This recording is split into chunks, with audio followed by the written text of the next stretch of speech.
Fala galera, beleza? Vinícius Berg, Giovanni Luque, Guilherme Caldas, para mais um papo semanal para vocês aí, debater um pouquinho sobre a semana do São Paulo, né? Uma semana que teve Libertadores, 2 jogos do Campeonato Brasileiro, estamos na semifinal também, a gente vai dar opinião para vocês aí. Primeiramente, né, fazer um resumão da semana do São Paulo, domingo passado 1-1 contra o Mirassol, né, último jogo daquela primeira fase do Campeonato Paulista. Quarta-feira, São Paulo foi lá no Uruguai pela Libertadores 1-1 contra o Rentistas. E ontem, sexta-feira, 4-2 em cima da Ferroviária. Com isso, São Paulo carimba a vaga para a semifinal do Campeonato Paulista. Gi, começar com você. Fala um pouquinho aí sobre essa sequência que o São Paulo teve essa última semana, né? Essas vitórias, esses empates. Berg, como a gente falou, né, na coluna que eu coloquei lá na Sangue Tricolor, acho que em alguns momentos a gente não deve olhar tanto a questão do resultado, né? Que a gente fala assim, o empate contra o Mirassol é muito ruim, o empate contra o Rentistas, que é um time de primeira participação na Libertadores, é muito ruim, tal, e a contra a Ferroviária é maravilha, 4-2. Na verdade, assim, na minha avaliação, o São Paulo não jogou mal em nenhum desses jogos. O São Paulo parou no Muralha, que fez excelentes defesas. O goleiro do Rentistas, o Nicolas Rossi, também pegou muito. E além do pênalti perdido, das outras ações lá, aqueles recuos e tal. E ontem seria a mesma coisa se a bola não tivesse entrado. Porque antes do São Paulo fazer o gol, o Saulo, o goleiro da Ferroviária, pegou umas 3 ou 4 bolas assim muito difíceis.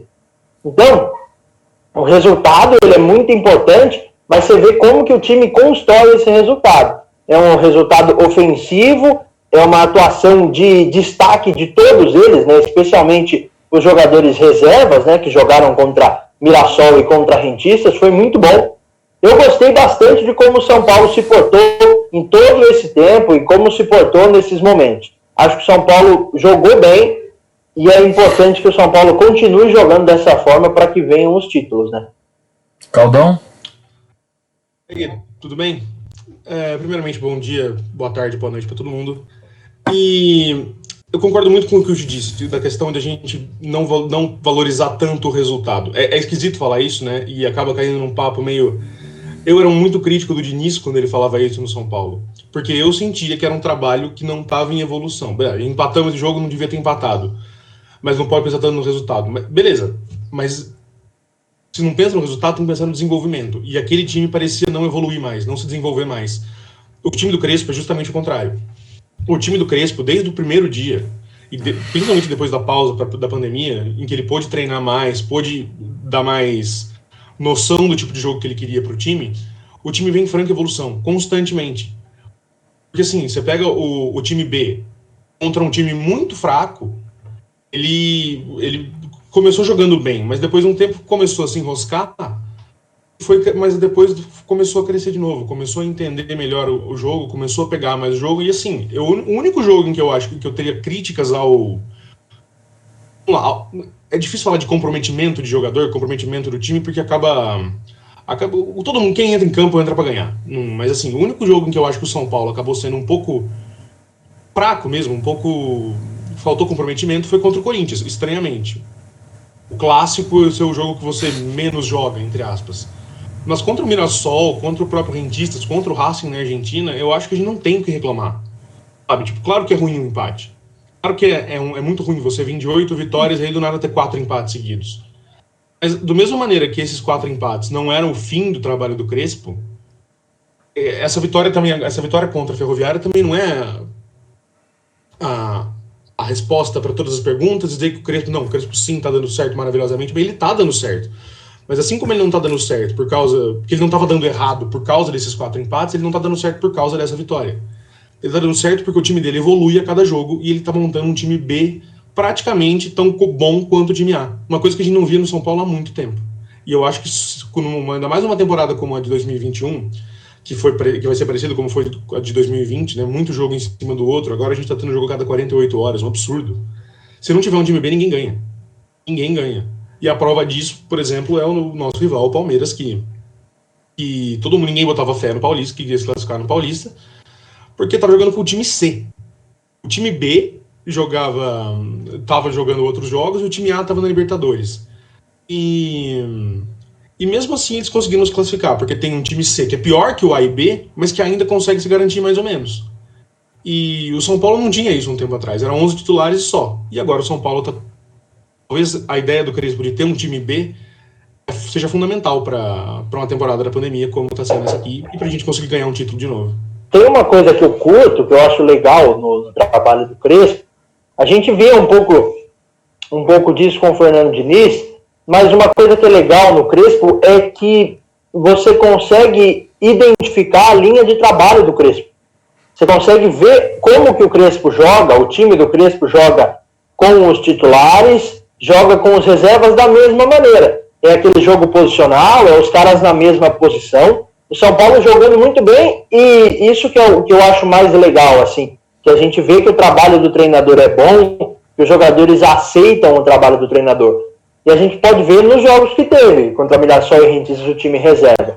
O São Paulo, mais do que jogar bem, jogou bem assim joga bem o time titular. E da mesma forma como cria as jogadas, como chega no ataque, a saída de bola, sem os jogadores com aquela movimentação como era do Diniz, jogador cada um mais no seu lugar, mas o mesmo jeito de jogar de um time, é o São Paulo ainda, né? Mas do titular e do alternativo, é muito interessante. É legal ver que o trabalho do Crespo está sendo muito facilmente assimilado pelos jogadores e aí consegue colocar em prática, né? Eu acho interessante, de só completar mais uma coisa aqui, que essa capacidade do trabalho do Crespo de conseguir unir essa identidade do time, o time tem uma identidade, sem ser um time que joga sempre igual, sem ser um time de fácil... Ninguém desvenda fácil como ganhar o São Paulo. Assim, alguns jogos os times espelharam 3-5-2 e aí ficou mais difícil pro São Paulo. Beleza, mas assim, isso é um mínimo. O time do São Paulo, apesar de ter uma identidade, estuda o adversário porque vai enfrentar. E eu acho isso fundamental no futebol de hoje, porque é aquela velha frase que é clichê pra caramba. Não existe mais bobo no futebol. Não tem time ruim no futebol. Tem time mais fácil de ganhar, tem time mais difícil de ganhar, tem diferenças grandes. Mas não existe time ruim que vai entrar, um bando de peladeiro e você vai meter 6 com o pé nas costas. Não existe mais isso. Nem no Campeonato Paulista. Concordo com vocês dois, Carlos G. Eu acho que o mais interessante é ver o conjunto, né? O time do São Paulo é um só hoje. Hoje a gente não vê diferença entre jogadores. Claro, um tem mais técnica que o outro tem mais confiança que o outro, mas isso se conquista com o tempo, né? Às vezes, até como vocês comentaram dos outros jogos, né? Quando o São Paulo jogou com um time alternativo, né? Entrou com os jogadores mais jovens.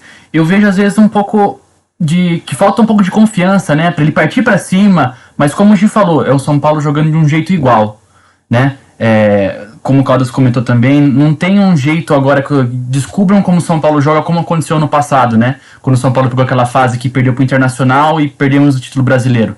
Que marcaram o São Paulo e o São Paulo não conseguia, não tinha um jeito de jogar diferente. E hoje tem. O Crespo tem carta na manga, tem jogadores que fazem a diferença e tem um grupo unido. Isso eu acho que é o mais importante, todos se ajudando.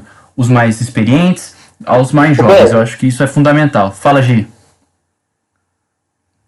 E um comentário só em relação ao São Paulo do ano passado, do Fernando Diniz, né? Porque acabou sendo esse ano, São Paulo da temporada passada. Mais do que os adversários entenderem o São Paulo e a forma como jogava, você vê que o São Paulo não conseguia jogar contra times que atacavam ele de formas diferentes. Então o São Paulo perdeu do Internacional no Morumbi, com o Internacional pressionando igual louco lá em cima. E o São Paulo não conseguiu ganhar e perdeu do Corinthians na Arena Itaquera, com o Corinthians jogando para trás do meio de campo. Do mesmo jeito, né? Para trás. Então os dois times, as duas formas de defender o São Paulo diferentes, o São Paulo não conseguiu vencer, porque o Diniz queria aquela bola entre linhas e tal. Com o Internacional você não conseguia dar a bola entre linhas porque os seus jogadores estavam marcados, os seus zagueiros, os seus homens de passe. E contra o Corinthians você não conseguia dar a bola entre linhas porque as linhas estavam todas fechadas. Agora com o Crespo é diferente, entendeu? O São Paulo joga de maneira diferente, como o Caldas falou, estudando o adversário e se adaptando à forma como ele joga, para poder fazer o São Paulo jogar. E uma outra coisa, rapidinho, só para completar, que eu acho bem interessante desse time do Crespo, é que além da parte tática, a parte anímica do time está completamente diferente. É um time muito mais cascudo do que era no passado. Gente, porque assim, por mais que a gente não goste disso, não goste do empate, empatar com o Racing na Argentina, o Racing em qualquer crise que esteja, em qualquer momento ruim que esteja, é muito difícil. Você não perder pro Racing no estádio deles, mesmo sem torcida, caramba, é difícil. O time argentino é difícil de jogar. E não dá pra ganhar Libertadores, não dá pra ganhar torneio sul-americano, como a gente viu ano passado, aliás, na temporada passada, se não for cascudo, se não for raçudo, se não jogar até o último minuto, dando o carrinho, metendo a bola pra fora, chutando a bola pro mato quando precisa. Porque assim, claro que jogar bonito é legal, claro que jogar bonito é bom, e tem que jogar bonito, mas tem horas e horas, sabe? E ser cascudo não é Antônio, não é o contrário de jogar bonito. É saber administrar o jogo, saber administrar o resultado, não ter vergonha de matar um contra-ataque. E eu acho que isso o time do Crespo não tem. E era uma coisa que fazia muita falta no time do São Paulo ano passado. Eu sinto que assim, se o time do São Paulo ano passado, jogando da mesma maneira taticamente, mas com um pouco mais de sangue no olho, assim, talvez esse time pudesse ter chegado um pouco mais longe do que chegou. Não sei, mas é muito difícil de falar o si, né? Mas eu acho que essa é uma das partes principais. Jogando bem ou mal, o time de São Paulo é muito mais sólido do que há tempos não era. É sólido o time. Aí eu pergunto pra vocês, pode começar pelo Caldão mesmo, depois a gente passa a bola pro Gi. Caldas, a gente percebe hoje que o São Paulo, como eu comentei anteriormente, é um elenco. Temos um time que pode jogar no domingo, se precisar de jogadores, joga na quarta-feira outros jogadores. Você acha que essas críticas vindas, né, de redes sociais, da própria torcida organizada, desse dilema ainda, escalar ou não um time titular, ou um time misto, ou um time alternativo, ou colocar um goleiro jovem para treinar, para jogar no caso, trocar um atacante pelo outro, o que você acha disso? Como que você vê isso, Caldão? Olha, eu acho que não é uma opção. É uma obrigação, é uma necessidade. Ainda mais no elenco de São Paulo, que, olha só, temos o Miranda com 36, 35, não tenho certeza, ou 30, e o Daniel Alves com 38. O Benítez tem 30 e poucos também. O Éder tem 30 e muitos também. O time de São Paulo tem muitos jogadores experientes. Muitos jogadores experientes. E um dos fatores, inclusive, que fez o São Paulo cair ano passado era essa questão de jogar sempre os mesmos 11. E esse ano tá, inclusive, pior do que ano passado. Esse ano a gente tá tendo uma coisa que a gente não teve antes, que é jogos a cada 48 horas. É absurdo. Jogar sexta e domingo é desumano. Sabe? E pelo mesmo campeonato ainda. É bizarro. Só que assim, eu acho muito bom, inclusive, que o Crespo faça isso e que ele entenda como fazer isso. Porque eu sinto que acaba diminuindo questão de problema de bastidor no elenco. Porque, não sei se vocês lembram inclusive assim, culminou numa coisa boa, que foi a vinda do Luciano. Mas por que o Everton saiu? O Everton saiu porque ele não tinha possibilidade, não tinha chance de jogo. Sabe, eu tava lá ele no banco, o Diniz colocava qualquer um, mas não colocava ele, porque era um jogador de um estilo diferente do que ele gostava. Então assim, ao invés de tentar recuperar esse jogador, adequar esse jogador ao estilo de jogo dele, ele não colocava, simplesmente não colocava. Isso acabou causando problema com o Anderson Martins, com o Everton. Isso é uma coisa que não vai acontecer no São Paulo de hoje. Pode ter sim problema com outro jogador que não se adapte, que acabe mudando um pouco, que tem que mudar um pouco a cabeça, como o próprio Vitor Bueno, ou como o próprio Tietê, que o São Paulo dispensou, justamente porque o Crespo viu que esse cara não ia ter o ânimo de jogar que ele busca no time. Enfim, mas eu acho muito bom que jogue com time reserva. Tem que jogar com time reserva porque... Primeiro porque você cria casca e cria técnica nesses jogadores reservas, jogadores inexperientes, jogadores jovens. Segundo porque você deixa os caras descansar, cara. Não tem como você jogar 7 jogos em 2 semanas, sabe? Não dá, é bizarro. É simplesmente bizarro. A única questão que eu talvez pensaria é o Lucas Perry. Eu não sei se ele precisa jogar todo jogo que o time reserva joga. Eu acho que dava pra deixar o Volpe no gol. Porque ele não é tão firme ainda. Não sei o que você acha, gente. Então, eu também acho. O PR ele tem uma deficiência técnica muito visível, né? Que é a bola aérea. Por exemplo, no gol lá do Rentista saiu por um erro técnico, assim, tipo, a bola na mão dele, ele soltou.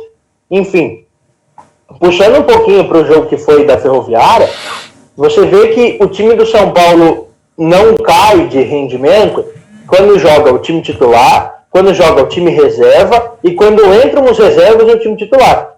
Então ontem, Shailon entrou, William entrou, Vitor Bueno entrou, E o São Paulo não parou de jogar. Tanto é que fez gol até no final. O Pablo fez gol e depois saiu, enfim, mas o São Paulo continuou jogando.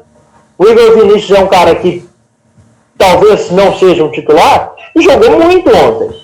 Fez gol, deu assistência. O Gabriel Sara a mesma coisa. Então você vê que mesmo mesclando nessa necessidade que o São Paulo tem de rodar o elenco, por necessidade mesmo, acho que é muito legal. A partida contra a Ferroviária ontem, na sexta-feira, melhor dizendo, foi uma muito interessante mostra de que jogar com reservas não é ruim, é necessário.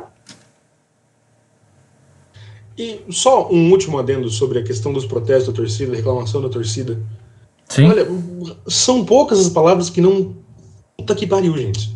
São Paulo Foda, tá né? 12 jogos sem perder. 12 jogos sem perder. Sabe, não dá. A gente não tem como, não tem por que reclamar. Parece que vocês não lembram que esse time foi quase rebaixado em 2017. Esse time perdeu um título ganho ano passado. Nós estamos a 12 jogos sem perder. É muito mimimi. Sabe, a impressão que dá é que se ganhar ou se perder, a galera quer reclamar. Sabe, não tem sentido. Não tem sentido nenhum. Se começar a perder 2, 3 jogos, porra, eu vou ser o primeiro a reclamar também.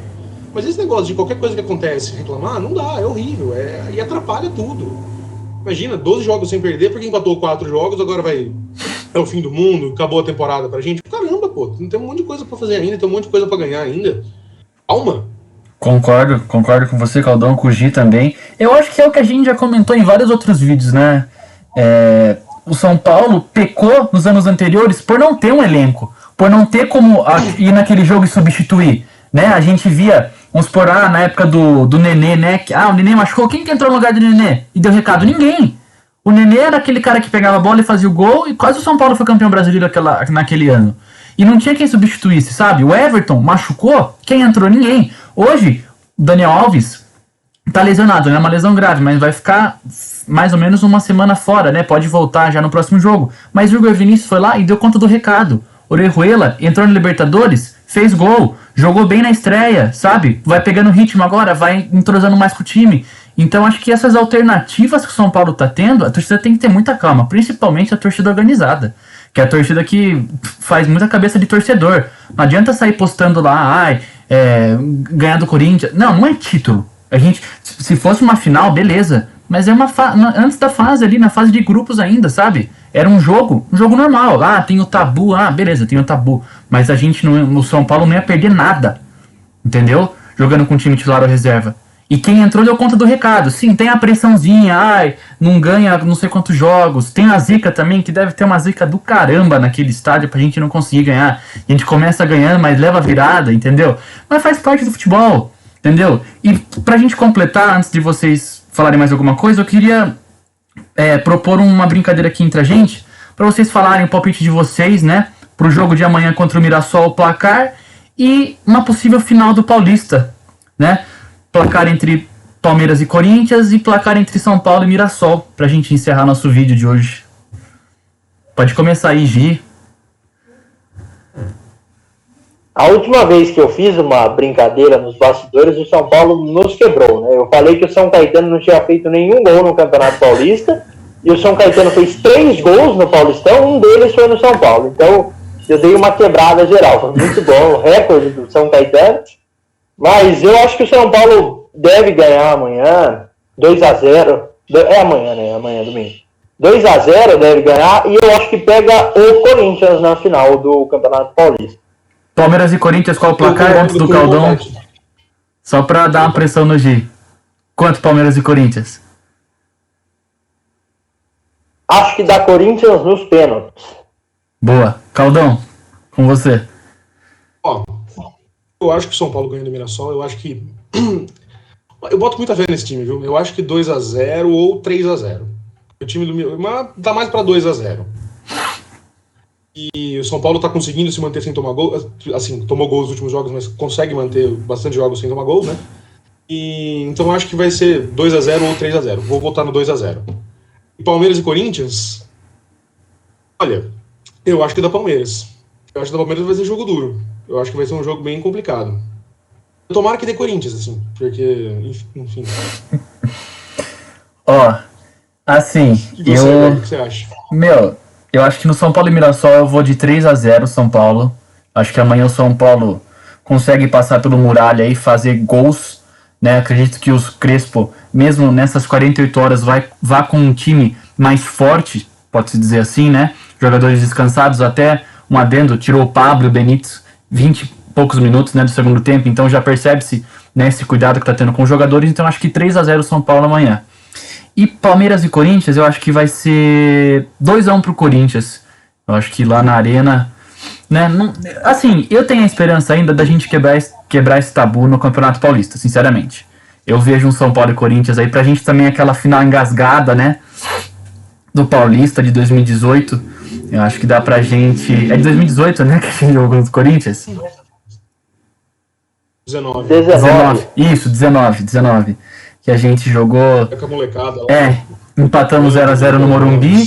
Segundo jogo lá, infelizmente tomamos aquele gol do Wagner lá no final do jogo, mas eu acredito que pode ser uma final pro torcedor desengasgar essa final aí e finalmente o São Paulo ser campeão. É isso, rapaziada. É isso. Convidado... Só uma última Pode coisa. falar. Perder ou empatar clássico não é vexame. Sempre bom lembrar isso. Só porque a torcida parece que tá achando que empatar clássico jogando time reserva é vexame e tal, que nem a gente perdeu o Mirassol ano passado. Não é. Perder clássico, empatar clássico é normal. Clássico é clássico. Do mesmo jeito que a torcida do Palmeiras não vai poder reclamar, não vai protestar se perder de 1-0 pro Corinthians, ou do Corinthians se perder pro Palmeiras, a gente também não pode fazer isso. Então vamos com calma, eu acho que sendo sobre o Paulista dá pra ser nosso sim. É isso, pô, depois desse belo recado do Caldão aí, Caldão sem barba, convido todos vocês a se inscreverem no nosso canal, ativar o sininho, deixar o seu like também, compartilhar esse vídeo com os amigos, em todos os grupos de WhatsApp que você tem aí, da galera tricolor, e também seguir a gente nas nossas redes sociais, Instagram @sangue.tricolor, TikTok também, e no Twitter, @sangue_tri. É isso, Gi, Caldão, obrigado pelo papo de hoje. Espero que semana que vem a gente venha aí com o tricolor classificado para a final, rumo ao título paulista, hein? Abraço. Se Deus quiser. Amém. Até.